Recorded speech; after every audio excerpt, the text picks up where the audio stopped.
joining in. And margins, that's clearly the first question, because you're guided for what, 22% margins in FY22. With the raw material price pressure that you're facing, do you think you'll be able to do that? Because the first quarter you did just around 18%. I think the first quarter we had,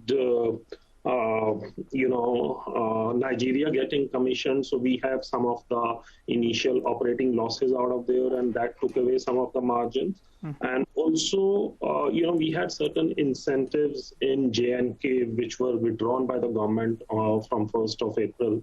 So that particularly hit the margin by a couple of percent points. But, overall, still looks okay because, Nigeria, obviously, as we grow up on the volumes, we make up for the loss in the operating levels over there as we ramp up the production. Okay. The other one is going to take a bit of a time. We are engaging with the government there because, this incentive scheme was for a longer tenure. But I think that's all part of the game.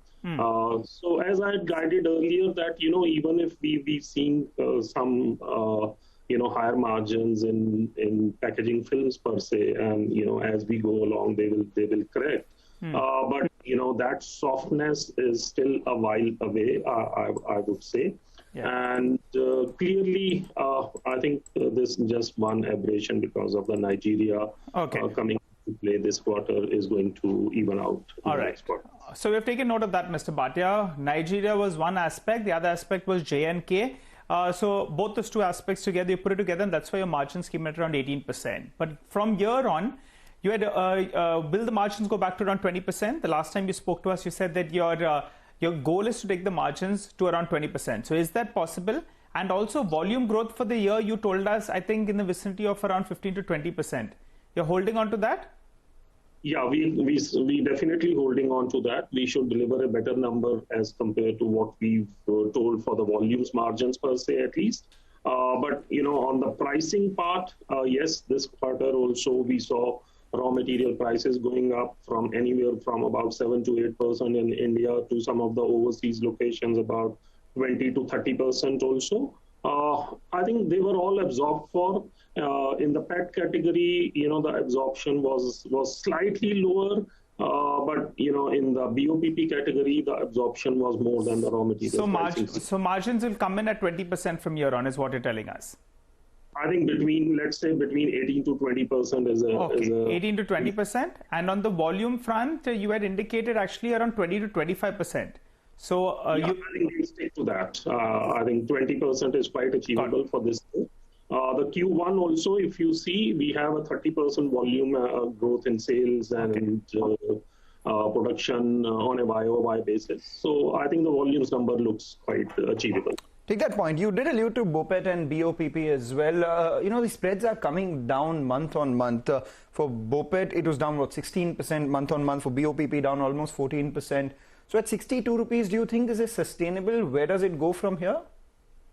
So I think the BOPET spreads, as I said, that, have come down a bit.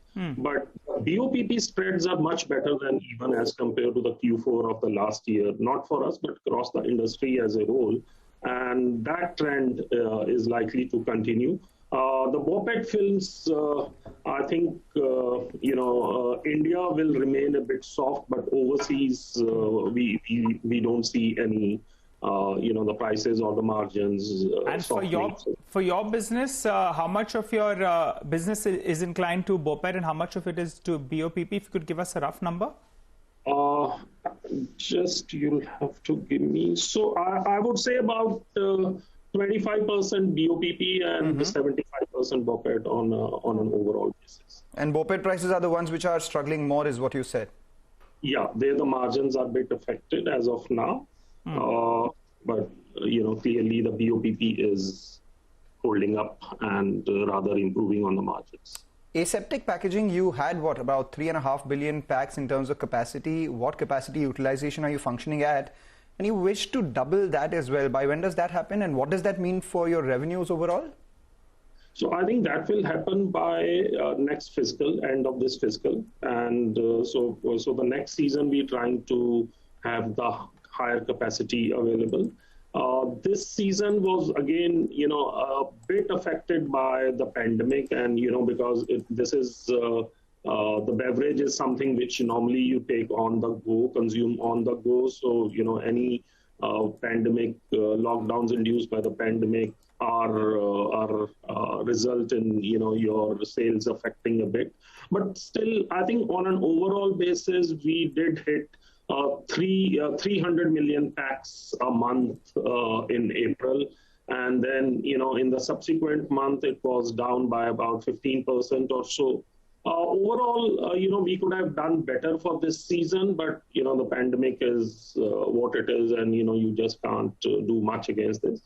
Demand continues to be there, growing at about % or so. So we're hopeful that the new capacity also gets absorbed much quickly this time, because now that you are through that approval process with most of your customers. All right, very, very quickly, Mr. Bhatia, what is your CAPEX plan for this year, that's FY22, and give us an updated debt number very quickly.